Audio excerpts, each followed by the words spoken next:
go. Welcome, everyone. Hello. I just want to start off this episode. Pay no attention to that, man. Thank you all for listening. It's been a crazy 7 years. We've been doing this long. I don't know how we made it. And I appreciate all of you. I see new faces all the time with views and comments and whatnot. So thank you. We appreciate you very much for staying on. Today's going to be a special one, because not only is it the 300, it is that 7-year anniversary. It's a special time. And we have a special little treat for you. Something that we haven't done in a while. And boy, did I go out of my way to tie this. Yeah, I think it's been about 100 episodes. That sounds about right, yeah. So we have a scripted story. I went out of my way for a while now to figure out how the hell I would tie everything together. Because the more I thought about it... Need to be interjection real quick, because I'm going to give Jared proper shit for everything. One, I know he is. Hi, welcome. Again, thank you. Two, he says he went out of his way, but, like, it was either this or sleeping for him. So, like I'm not, like, man typed up 46. The man, like, at today, when you should have been sleeping, you were sending us stuff. And I messaged Anthony. I was like, isn't it like 2 o'clock in Guam? Like, we record in 4 hours his time. Yeah. What the fuck is this man doing? Yeah. Got that Guamatian black tar going on to keep his ass up, so. But I my sleep schedule got all fucked up, so I'm just, it'll bounce back.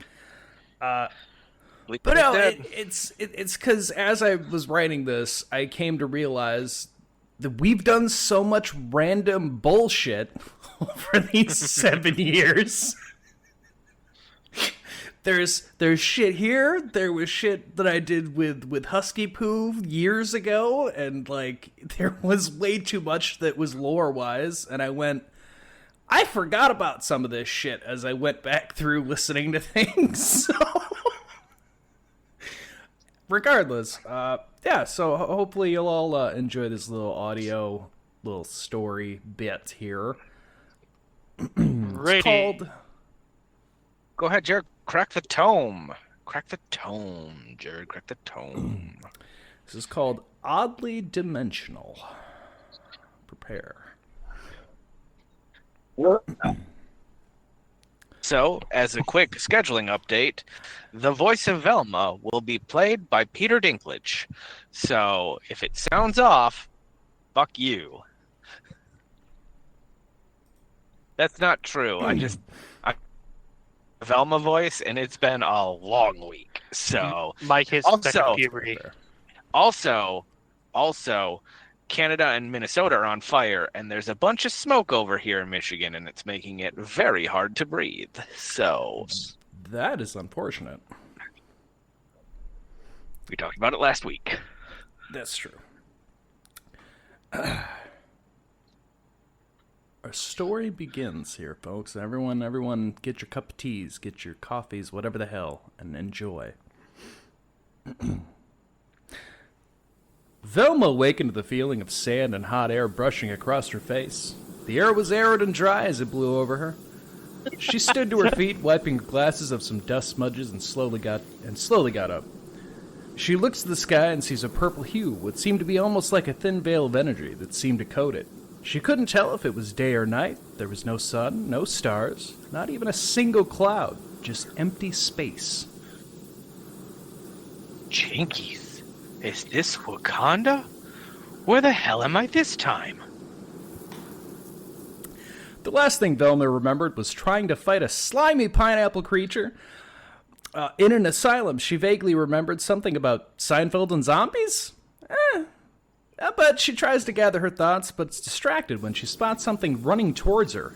It's what appeared to be a robotic man of some kind? Gotta run. Gotta get to the goal. Velma found herself, for the 100th time it felt like, in her life, questioning what the hell was going on. Hey, sir? Machine, excuse me. What's going on? And where am I? Robo Anthony stops, gives a blank stare at Velma as if he didn't quite understand what she'd been asking him. She noticed, looking over the robotic man, that he had an organic head, though his brain seemed to be vibrantly green and enclosed in a broken glass case upon his skull. We must reach the goal to be chosen. He quickly turns back around and begins running again as Velma tries to ask a follow-up question. This was no way to conduct an investigation! Velma took a deep breath and started running after the odd robot man. Hey, wait! Chosen for what? Oh, jinkies. Robo Anthony continues running, merely shouting back at Velma as he went. The first 3 people being chosen for immortality! Freedom from these cursed lands! Velma kept running, keeping close to the robotic man. She had no idea where she was. She had no idea what was going on. What did chosen for immortality mean? Before long, they arrived at what looked like a destroyed house. The house seemed oddly familiar. It was mostly destroyed, almost like it had been dropped here in this barren wasteland, sitting nestled between 2 cliffs and with its front half smashed into the ground. The robotic man smashed through the broken wall, entering the house in a hurry. Why he seemed so eager to enter the house was beyond her, but she carefully stepped inside behind him. The robotic man continued through the house into a basement. The physics of the house having a usable basement didn't seem to make sense. How could this be if the house was clearly not built here? She continued behind him, entering into the basement. Once she reached the bottom, she saw him rummaging through some boxes, lining a far wall. Soon enough, he stood up holding an old box-shaped TV with some very thin, tiny bent antennas on top. I think the resale value of this TV has greatly dwindled since, 1994. Velma's comment was met with a blank stare before the robotic man started running up the stairs with the TV snugly tucked under his arm. Jinkies. They didn't seem to be able to get answers, so she started on after him again. They ran out of the house and continued running west into a barren desert of dunes and some more derelict-looking buildings. Every house or random shop was smashed into the dunes. She couldn't tell if the sand and dirt had simply taken over or if they had all been haphazardly dropped here from somewhere else. She also noticed a billboard with the words, "Bringing you random AF news from around the world. FW," but the rest had been covered by a partial sand dune. They reached the edge of the small cliff that overlooked what seemed like a rundown laboratory. Unless you have some kind of jetpack or jet boots built in, I don't think we're going to be able to go down this way. Hold tight, sir / madam. Without hesitation, he jumps from the cliff, clutching the looted TV set tightly into his chest with his back towards the ground below. Jinkies. She watches as the robotic man hits the ground below with a loud metallic thud. She looks around, trying to figure out any way she could try to get down safely, but as she does, she's tapped on the back of her leg by a small hand. She turns around to find a small, fuzzy pink creature standing behind her. Its skin had the texture and its body the shape of a peanut? You're looking for a way down? I can show you the way down.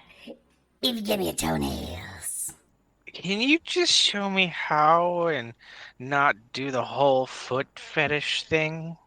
Jinkies. Nah, toenails are no deal. Maybe you can aim for some bushes to cushion your fall. Fine, just show me the way down and I'll show you 1 foot, you little freak. The creature wanders along the edge of the cliff, stopping at a boulder to his left.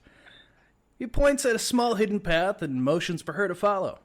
Velma proceeds with some caution, unsure what this creature was or what its true intentions were. As they made their way down, she noticed it kept looking back at her feet, licking its lips for some reason. So are you like a foot fetish demon or something? Like, is this hell and you're the personification of some weird fucking kink? In your best dreams. I don't want to know what that means. Forget I asked. Jinkies. As they reached the bottom, the creature burst into laughter. As Velma looked ahead, she saw the robotic man. His arms were extended outward with the TV firmly gripped in its hands. His body had, comically cratered into the soft ground like a fucking Looney Tunes character. I could use some assistance to reach the goal. Please and thank you. Oh, let's go, lady. Pinker Payday. Rodhead, he can help himself. He ain't got no toenails to pay me. For payday. I need him. Come on and help me get him out. I'll give you the toenail feed if you do. Jinkies. Tell you what, you throw in some milk, you got a deal. Velma nods with a confused look, and the two help drag the robotic man out of his hole and get him back on his feet. Thank you kindly, sir and or madam. And bang. Now we must proceed to the goal. Time is not on our side. The small creature chuckled to himself and crossed his arms before leaning an arm on the robotic man's metal leg.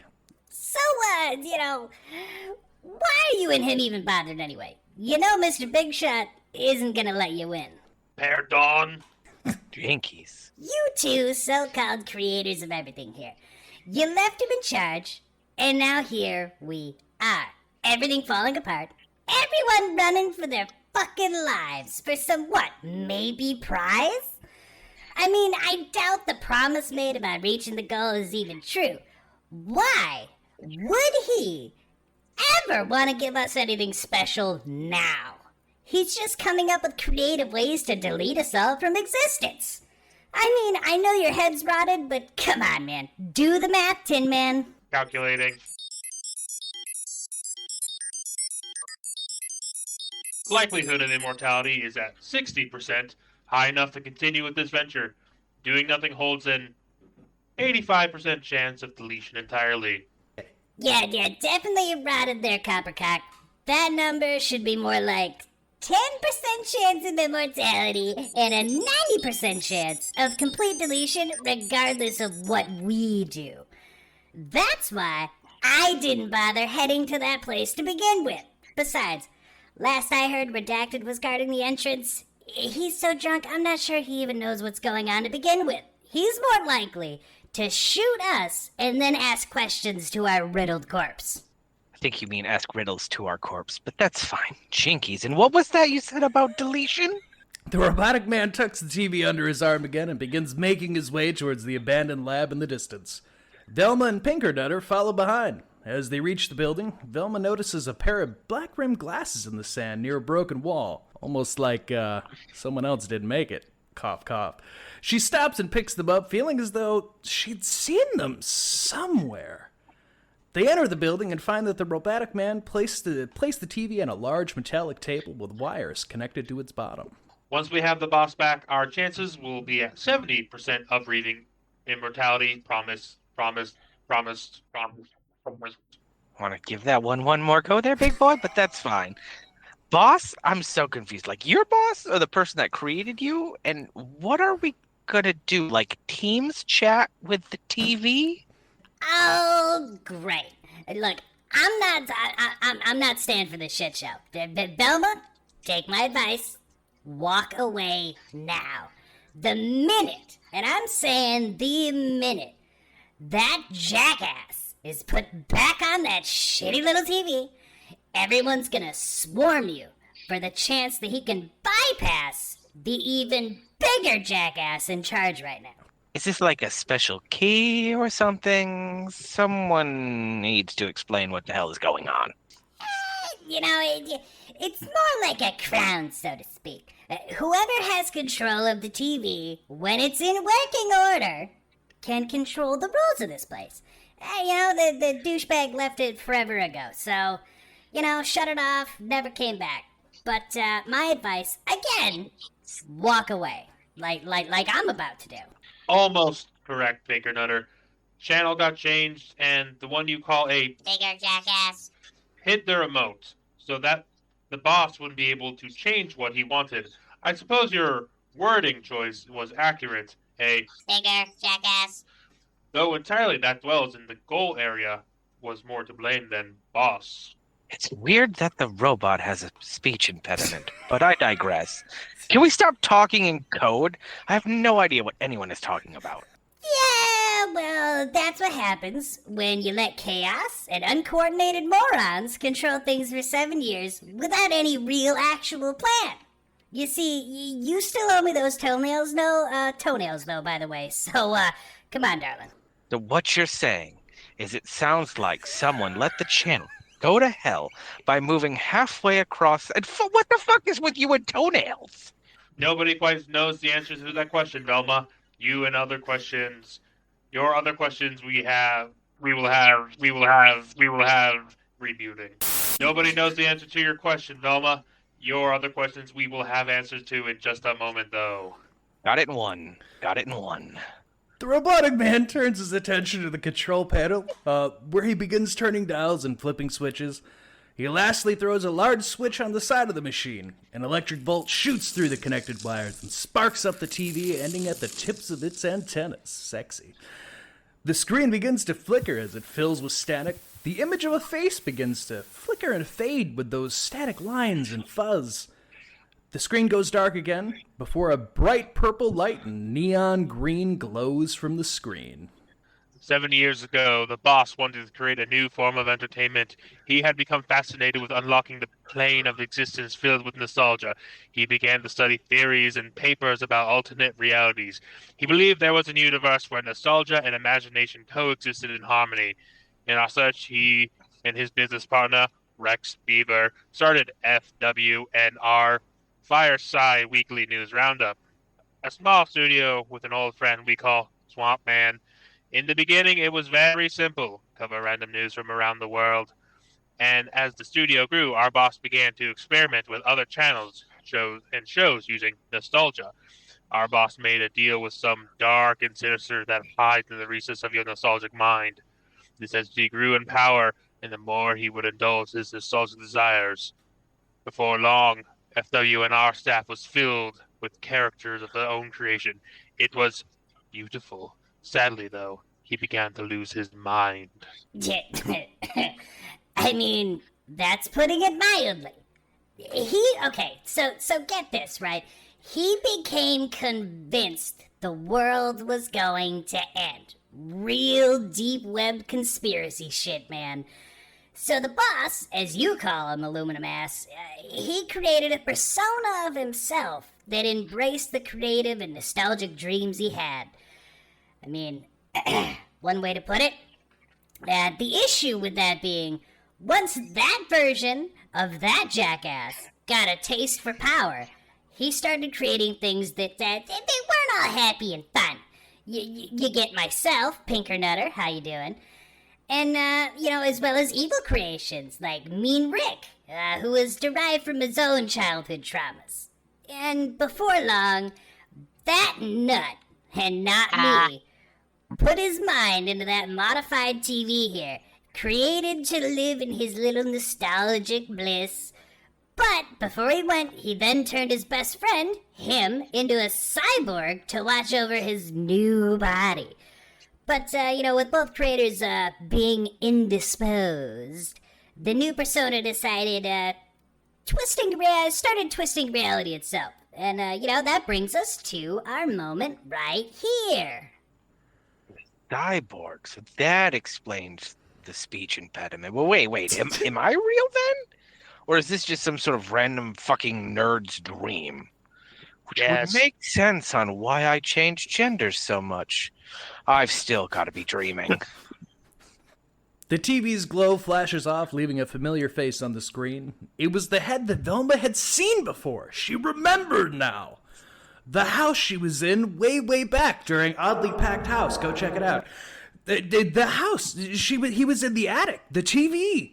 He had tried to warn her about something, and again, in the asylum. Go back and listen to that one, too. It had helped her defeat the creature she encountered. Was this what she needed to find to end this nightmare cycle? No, Velma. Sorry about that. Look, you were the last creation I could muster before I was banished to a nostalgic void. Really, every dream you've had, as you call them, they were just my attempts to regain some kind of place in reality. The more I fought, the more the demon of nostalgia, and my alter persona, Jokey Pants, fought me back. So, he's become infatuated with the power that the demon grants him, and, it's a real bad time. But look, you are in reality voiced by a podcaster named Maverick. I know it's a mind fuck. You just gotta go with it. Look, we're all trapped in a perpetual cycle of nonsense. You were the only thing that he couldn't control how he wanted to. So, I've been trying to help you. He's been trying to kill you with various nostalgic settings. At the least, he was hoping you would become consumed by the setting's control and, sever my only connection back. But Anthony here, we just need to reach the old studio, and then we should be fine.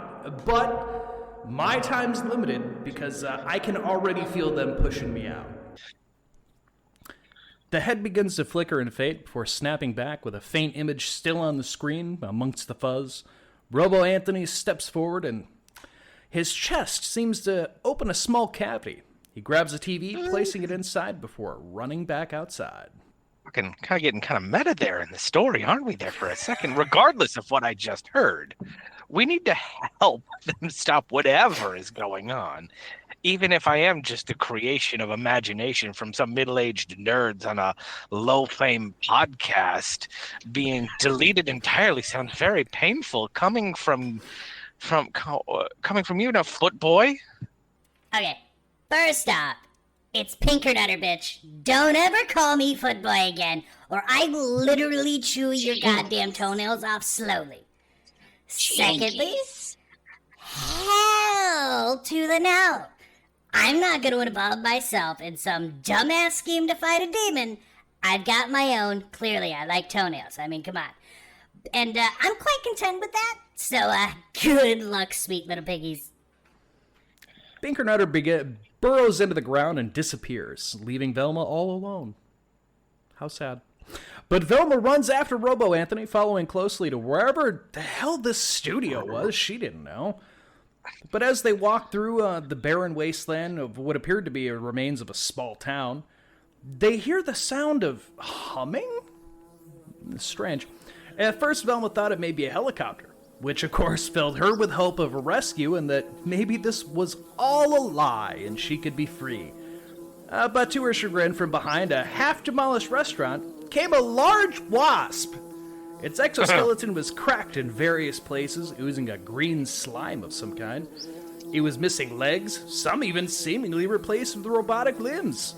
The wasp was the size of a minivan, with the angry aura only rivaled by that of a charging hippo. Robo Anthony stops dead in his tracks, turning his attention to Velma. Unfortunately, that is Mean Rick. A deep childhood trauma and delicious snack for Jared. As a child, he had eaten his hive from a sandbox. Mean Rick survived from pure hatred. For one who had killed his hive, he shall unalive. I would say can handle him being robotic, but unfortunately being so large, his mandibles will slice me like tinfoil under scissors, and his stinger would just dissolve me. Not sure if that was meant to rhyme or not, but that was really good, Robo-Man. But then what the hell do we do now? We need to run as fast as we can to the studio on the other side of these buildings. I pray you don't fall victim to Mean Rick like Craven did. Like the Spider-Man villain, Craven? How did he lose? He has lion blood. No. Craven the Fudd. The one who's powered by fudge, not lion blood. Jared found his early comics funny. He would fall victim to Bugs Bunny type shenanigans, so he created a combination character. He was liquefied almost immediately trying to use bug spray. A noble idea in theory, though he should have done it downwind to Mean Rick. The duo runs as fast as they can down a nearby alley, cutting behind the buildings of the town, or at least what remained of it. From behind them, they could hear Mean Rick's humming wings as he took chase. The nostalgic demon was sending its strongest creations to stop them from reaching the goal. After a few minutes, Velma could see what appeared to be a large burned studio. She could see a large W and R hanging on a partially collapsed wall. The ground below, she could see the F and N buried amongst the sand. They continued running towards the studio as Mean Rick grew closer, snapping his mandibles behind them. As they got closer, Robo Anthony quickly grabbed Velma by the arm and dragged her to the ground, falling backwards. As they hit the sand, the air above them became riddled with bullets and as gunfire rang throughout the air. Mean Rick dropped to the ground, sliding just short of Velma's head, his lower abdomen curled upward with a large serrated stinger probing the air. Jinkies Christ, who is shooting at us? Not us. The bug. Sergeant Redacted hates wasps. The probability of him shooting Mean Rick and not us was 25%. 75% he opened fire on all of us, but it was the only means of dealing with this monstrosity. I think I'm starting to understand why you referred to as rot brain. Those numbers are horrible odds. Perhaps, but we are temporarily alive, so it seems my method was effective. Velma rolls her eyes before getting back to her feet, dusting her skirt off from the sand. Gets everywhere. They continue towards the studio where they begin to hear what sounded like an anime theme song of some sort. You know the ones. Anyway, as they approached the front doors, they saw a soldier sitting at a desk. His rifle leaned against the side while he watched anime on a laptop in front of him. Anthony, thank you. Is Chad back yet? He's sending God this place from everyone but him. I'm afraid I gotta stop here. He's busy with something about a racist,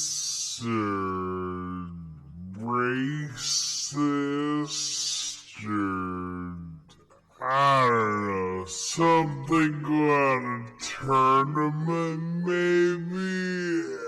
I can't recall. Redacted lowered his rifle and opened a fresh beer bottle.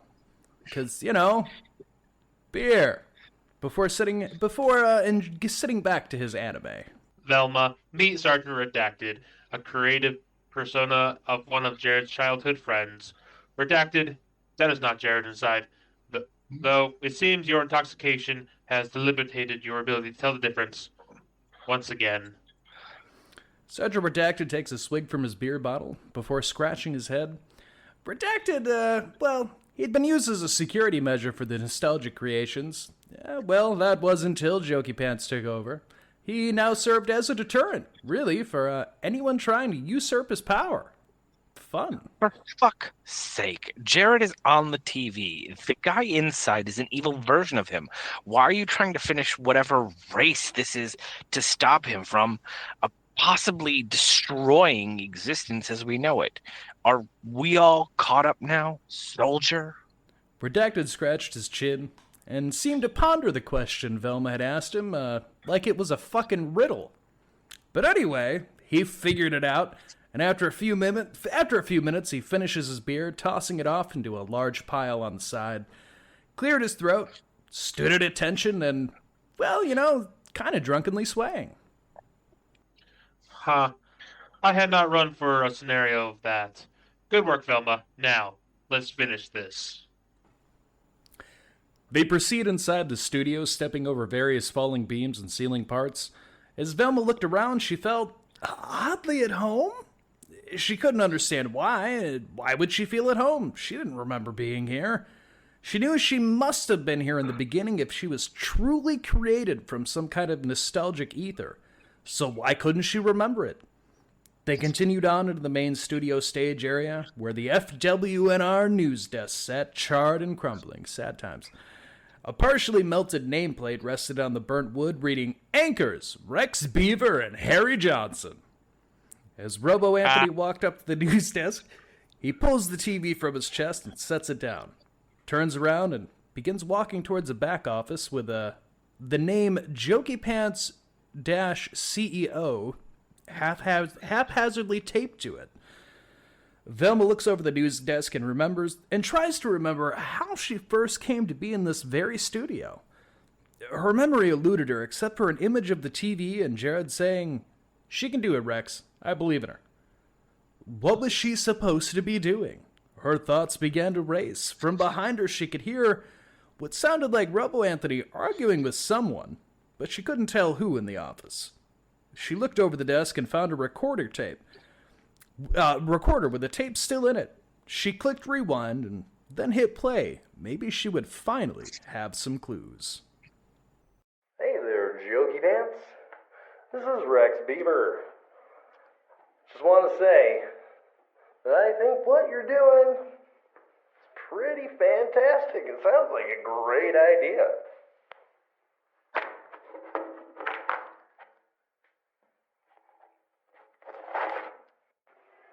Howdy there, Jokey Pants. Harry Johnson here. As far as I'm concerned, that son-of-a-bitch should have been gone a long time ago. He is, after all, responsible for the fire. Now look, Jokey. I don't think you quite have a grasp on the ramifications of tinkering with some demon of some kind to reach into the realm of nostalgia and bring these characters into life. I mean, you can't possibly know what this is going to do, if it's even going to work. For all we know, it could tear a hole right through reality itself. Do you understand that? Now listen, you need to just stop, brother. You go messing with powers that you don't quite understand. Heed my warning, Jokey. You go messing with powers and things that you don't quite understand, and they're bound to use you back in a way you probably ain't gonna like. Or none of us are gonna like, for that matter. As the tape stopped, the office door swung open, and out walked a suited man with a purple streak on the side of his long, tied-back hair. He had his hands behind his back as he approached Velma. You are one stubborn creation, you know? You know that, Velma? You know that? You're just such a stubborn bitch. I tried using your own cartoon as a means of getting rid of you. Yet here you are. You managed to escape that. Then I tried resetting you. You know, I threw you in Full House. I mean, shit, I even had Craven the Fudd and Morbius the sugar-free vampire, the worthless fucks that they are. I tried to get them to deal with you. Built them right into the house's characters. I thought for sure they would snap you out, just be gone with you, and all my problems would be over. But this fucking asshole on the TV here, man, I fucking tell you, my quote-unquote true self, you kept finding ways to worm his stupid little TV in there. I gave you just enough warning. It's so fucking annoying, man. He approached the TV, sliding a finger across the top before slamming his fist down hard. The TV's casing seemed to crack slightly, and Jokey smiled a rather malicious grin. Then I said, all right, so she refuses to fucking die. Like, what are you gonna do? So I tried mixing it up, you know? I tried doing a little one-off hero therapy. Thought maybe, just maybe, if I fucked with the setup, like with the layout, I could sever that little connection. You know, just really get him out of here. But then I got really crazy, and I threw you into Seinfeld with Call of Duty Zombies. This shit doesn't even make sense. Like, I don't understand.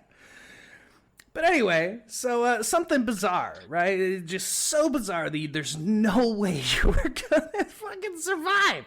And yet somehow he followed you. And still, you fucking persisted to just look for answers like the annoying little goddamn detective you are. So I made you feel really crazy. You know, my associate, you know, he brought you to his personal little dungeon. Yeah, a little fun place where he keeps, you know, he infects all the nostalgia and he twists it up, you know, really for his own benefit, but I find it hilarious, but still, you found a goddamn way to escape and keep this fucking cocksucker doing in my little justice! Jokey Pants takes a moment, collecting himself, and sighs. He grips the TV and tosses it to the ground. It hits the concrete floor with a loud crash and bounces to the side, its screen cracked and flickering. Regardless, I needed to find a way to stop you and him. So then the thing, the boss, the entity, the associate, whatever the fuck we're going to call him here, he had the perfect idea, and I couldn't deny him. Why twist reality into something deadly? You know, like, why throw you in a twisted nostalgia when the best way to handle this whole thing, you know, it was just to bring you here. You know, it was perfect. Jokey raised a foot, slammed it down on the TV, cracking it even harder. The best way to handle everything was to just give this stupid, arrogant little fucking nerd a hope of fixing his own mistakes. You know, Rex and Harry, they kept trying to tell him, you know, like, hey, don't mess with shit. You know, and then Swamp Man. They thought Swamp Man started the fire. You know, burned everything down here. It's been a whole debacle for them. Hell, it was funny seeing them blame each other. But, I mean, in reality, come on, we did it. It's pretty obvious, right? Rex, Harry, Anthony, Jared, Maverick, Swamp Man, all of them. They couldn't understand the grand plan. Hell, Rex, again, tried to warn him. But in the end, it was just best they all go away and let us do our thing. So what the hell is the plan? What you're doing is just infecting people's minds with some tainted version of some twisted nostalgia. Why? It makes no sense. It's beautiful, isn't it? The demon, it feeds on the dopamine y'all give off when you're watching your favorite cartoon. Maybe you're, you know, watching a comfort movie. Something that makes you feel good. Well, regardless, it's unbelievable what you can do when the power of literal fucking creation is in your hands. You know, I mean, Mean Rick, Pinkernutter, those were small time. You know, that was just little bits of chaos. Experiments to see how far could we corrupt it? How far could we twist it? You know, like, how far can we go? Hell, if the dipshit here could bring simple things like Morbius, the sugar-free vampire, by the way, just fucking dumb as shit, into reality. Why not go bigger? Make people's literal worst nightmares become something tangible. With that kind of power? Oh boy. Now that's fucking power. The demon, he just wants the excess pheromones. You know, the little bit of chemical runoff from all you normals. Me? I just enjoy watching people squirm away from their personal flaws, their own fears. I don't give a damn about who controls or who controls what, or hell, who's controlling the world? Who gives a shit? Who the hell wants that job? It's a fucking joke. Then everyone just expects you to solve their problems? Fuck you, I got my own. So, he created me for that exact thing. Run the studio, do the things that he thought he couldn't. But guess what? It was all part of the plan. But the real tricky part, now, the real fun trick, We just looped his dreams into his waking mind, so he has no fucking idea what was going on. It was beautiful. And thus giving you full access to the creative control and so on. You know, for someone who doesn't want to be a typical supervillain, you're really just kind of doing the same stupid thing, but for a way dumber reason, like some really bad 60s Spider-Man villain. As they talk from above them, a shadowy figure darts across the rotting and charred rafters.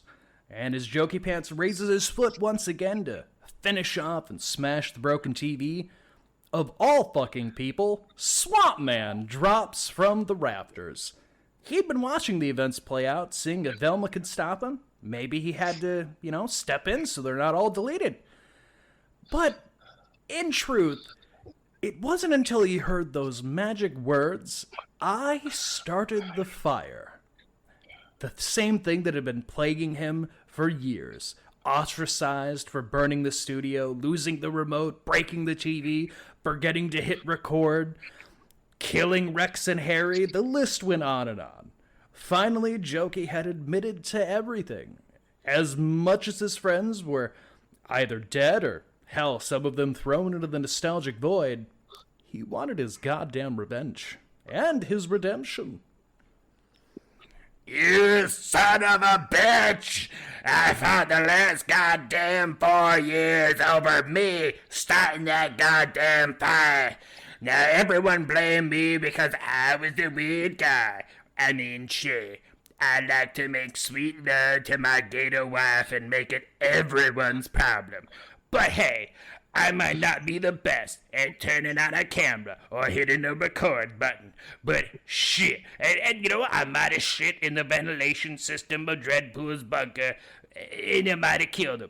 But I thought it was an outhouse. It was an honest mistake, I swear. But I did not start the fire! As Swamp Man drops down, he grabs Jokey Pants by the throat, squeezing hard. Jokey fights back, but he stumbles to the ground. You insignificant worm! I will not be bested by the dumbest fucking person in this cast! Velma seizes the opportunity to jump over the news desk and grabs the TV and darts toward the office. Go! Go! We got this, Velma! You really are the dumbest son of a bitch, aren't you? Who the hell is we? From the other side of a room, a short, hairy man begins running up to the duo as they wrestle back and forth. One leg being shorter than the other kind of made it hard to run, but Whitey was always there when his friends needed him. I don't know who taught you man is Jokey Pants, but last I checked, arson is a serious technical foul. Running up, Whitey grabs onto one of Jokey's legs, stopping him from being able to get up, while Swamp Man strangled him and tightened his grasp around his throat. Although, all in all, Jokey could see out of his eyes...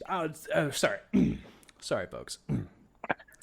Jokey's eyes started to roll back, and a loud roar echoed out into the studio. You done fucked up now. From the backstage area came again what sounded like a large roar. As Swamp Man watched Jokey laugh, a long, slimy purple tentacle slammed into his chest. He felt at least 3 ribs crack on impact. And then again, Swamp Man's bad at math. Also in general, he's not considered the smartest. What he'd actually heard and felt in his body was his entire rib cage collapsing as, and a few vertebrae cracking into place after years of rough lovemaking with his alligator wife, something everyone fucking hated. Swamp Man gets flung back into the news desk and lays motionless. Whitey, being distracted by the event, lets his guard down, and Jokey delivers a swift kick to the head, freeing him at last. Jokey stands back to his feet, brushing off the ash and debris from his black suit, and turned his attention to the office. Now in the office, Velma was already trying to restart Robo Anthony. Jokey, being a version of Jared himself, had full knowledge of Anthony's inner workings. Evidently, he'd found an off switch, and it was not obviously placed. She scanned his work and noticed a single wire hanging from his chest. Forcing open his chest cavity, she unfortunately is jumped by Pinker Nutter. Give me those toenails, bitch! He launches from the chest cavity, grabbing and pulling at her hair and face. Jinkies, I thought Jokey was an even bigger jackass. Why are you helping him? Chaos! Chaos, baby! My only purpose of creation was chaos! Ooh, and why toenails? Really? Really? Didn't I just answer that? Man, you're a bad detective. No wonder the rest of the gang died at the hands of Goldblums and Spring. Go back and check it out. Velma manages to get a grip on Pinker Nutter's legs and body slams him down on the table. An audible crack fills the room, followed by, well, a few groans as he lay motionless, face down on the table. What an annoying pink asshole. She turns her attention back to the chest cavity of Robo Anthony, noticing just a few wire connections that were undone. She quickly snaps them back into place, and Robo Anthony springs to life. Quickly, the TV! Darting from the office, Anthony lunges for the TV set. Just as he almost reaches it, that goddamn slimy purple tentacle flies in from behind and tosses him aside. His metallic body clanging as he sent flying across the floor, cling clang. Jokey Pants claps at the sight. Steps forward over Robo Anthony, looking up at Velma, who now stood in the office doorway. You see, Velma, goddamn, it's useless. We've grown stronger than what any of you can handle. I mean, just accept your fate and let the world cower and drown in its own fears. You just gotta accept it. It's just easier. Velma drops to her knees in defeat. Maybe he was right. She had done this song and dance 6 goddamn times now. And every time, she always just ended up restarting. She searched her brain for any clues. What did she miss? There had to be something. Then she remembered. When all this began, how they stopped. Fly Goldblum. Velma stood to her feet as Jokey Pants approached. She quickly knees him in the balls and dashes over to the flickering TV. Velma, you have to reach the back room. The void needs to be closed. Velma turns back and sees Jokey Pants getting back on his feet. To the right, she can see the back room's door where the purple tendril tentacle seems to be slithering back to. Making her way through the door, she's overwhelmed by a feeling of pure bliss. The feeling you get being 4 years old and hearing your favorite cartoon theme song or your favorite ice cream. The feeling of pure nostalgia. Behind the door, she sees it. A large portal that was oozing the nostalgic bliss we all crave. As she got closer, the purple tendrils began grabbing the edges of the portal, and a large pineapple-like creature seemed to slide out. Velma, my child, return to the void where you belong. You belong with us. As Velma scans the room for what controls the void's rift, she's grabbed from behind by Jokey Pants, goddammit! Come here! Now, I want you to witness. We're going to envelop the whole world. No one will be able to resist that bliss of nostalgia. You're feeling it right now. I know you are. Everyone will invite it in. Everyone's going to relish it. And then, just when everyone sits down and they think they're going to get their favorite show, their cartoon, whatever the fuck it is that hits those buttons for you, oh, bam! That's when we snap, baby. From every last drop, they're going to give us that dopamine, all those little chemical runoffs, and we're going to leave them with nothing but feelings of fear and doubt. God, can you say it? Oh my God, damn, it feels good. The pure chaos, the panic that's going to come, it's fucking beautiful, man. It's just great, isn't it? But don't worry, though, you won't be around to suffer. Jokey shoves Velma to the ground, closer to the void demon. As she looks up to its lifeless, glowing eyes, she feels the warmth of happiness, bliss shrouding something sinister. In its eyes, she can see her past life. Scooby? Shaggy? Thad and Daphne too! They were back in the Mystery Machine off to solve the classic case of the Black Knight. Was this real? Was everything just some kind of dream? Like nothing ever really gets deleted, man. Like nothing ever really gets deleted, Like nothing ever really gets deleted. What was that, Shaggy? Like... nothing, man. Nothing that's created goes to the void and is deleted forever. It's never truly gone, man. All things come back, Velma. All things. Suddenly, Velma snaps back. She stares at the Void Demon, and then back at Jokey Pants, who was reveling in his victory. What an asshole. She turns back to the Void Demon, standing, and she takes a deep breath. You know, Jokey, nothing that's been created in the void ever really goes away. What? What? What the fuck are you talking about? What? If I delete you now, you don't get to just come back. You're gonna vanish forever, right? I mean, bullshit, Velma. You know, but you know what? The hell. I like to gamble. I mean, I have an addiction. Let's say, you know what? I'm gonna call your bluff. Shall we call your bluff? As Jokey nods for the Void Demon to consume Velma, she raises a hand for a pause. Okay, what now? More wisdom from a dying woman? Fine. Give me your last genius fucking statement. Just one final question, Jokey. Did you fuck his wife? What? What kind of fuck? What kind? You know? Okay. You know what? Technically, I am Jared, so technically, I may have fucked a few guys' wives. I mean, and I guess I did. Not sure what the fuck that has to do with your current predicament, because I mean, you know, deletion, dead forever. But you know what? Yeah, I fucked his wife. Whoever the hell he is, I hope he's happy being a cuck. From behind Jokey Pads, the sound of a gun hammer clicked back. So you did fuck my wife? Oh, you gotta be fucking kidding me. No. We deleted you like forever ago. Come back now. Word of wisdom's, Jokey. One thing is fact with the internet and nostalgia. Nothing is ever truly deleted in the void. Oh, that's right. Not Henry Pym fires his revolver and sends a round through Jokey's face. He stumbles forward into the Void Demon, and the two are sucked back into the deep recesses of the nostalgic void. As they vanish, the portal begins to shake, sending shock waves of a neon green light outward. Velma could feel herself being pulled somewhere, but she wasn't sure where. Suddenly, the portal explodes and envelops everything around it. And as Velma floats in nothingness of the nostalgic void, she's greeted by, of course, the odd TV set. That was crazy. So, I'm sorry. Sorry I had to drag you into all this, Velma.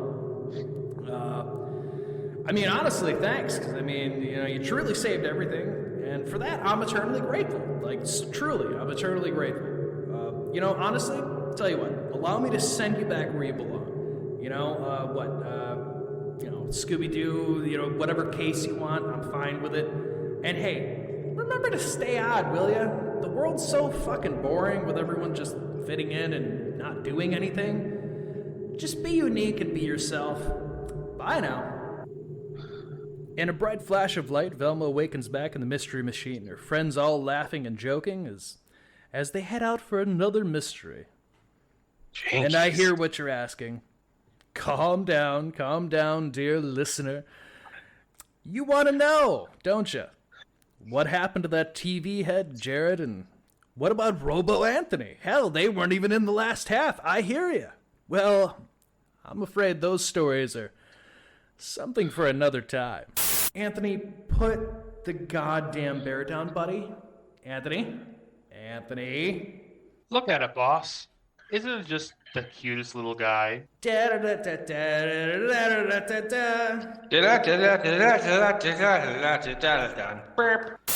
there you go. That is oddly dimensional. The longest story I've ever written, and I'm sorry.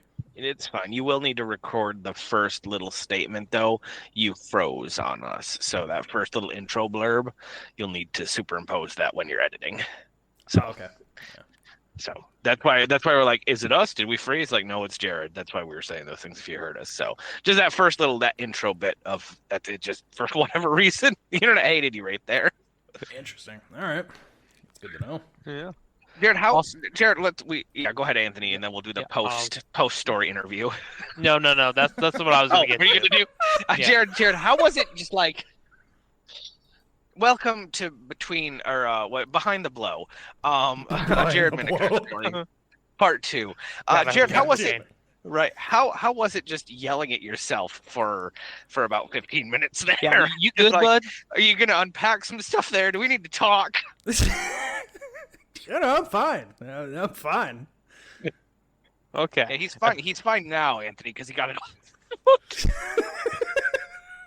I'm fine. There was a lot of self-hating in there. There's a lot of self-deprecation in there, which is normal, but like not in written word form, man. Like, we just want to make sure it's not a note. Like, yeah, that's it. What I was gonna say is like, don't forget I love you guys kind of note. Like, Jesus Christ. Don't go to school tomorrow. Right. Sure glad I apologized to that guy kind of note.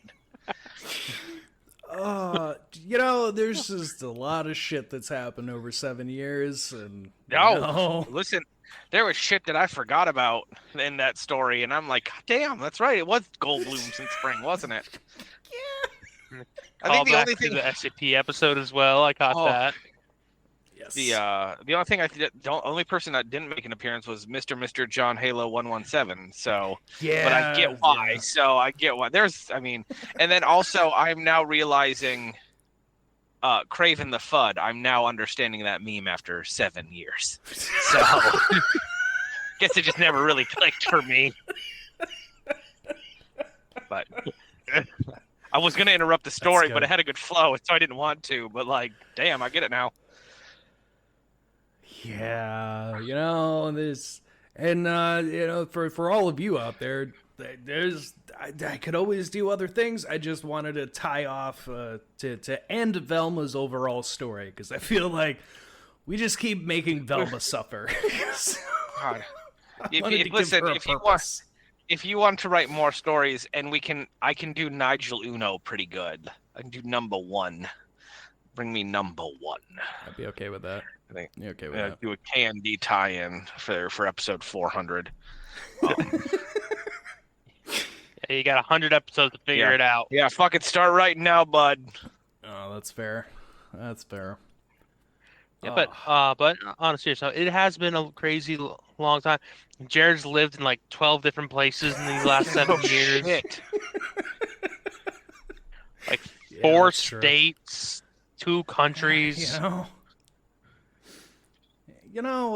Sometimes life's river is not the best, and sometimes you're me, and you just mistakes happen.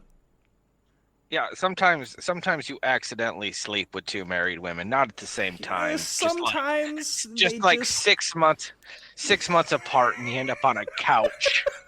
And you end up on a couch, and you buy a chair thinking it's going to be a better bed than a couch, and it's not. And you don't sleep for 2.5 or a year and a half, and then you get your own bed, and you wonder, like, wow, maybe I really did fuck up my back while sleeping in that chair / couch. Sometimes, and sometimes some of us like to fuck around in high school, and some of us didn't do that, and then some women put your pee-pee in their mouth, and you go, okay, I'm just doing this now. And sometimes it's a mistake. Always use your head on top of your head, not the one between your legs. Oh, you got one of those works too?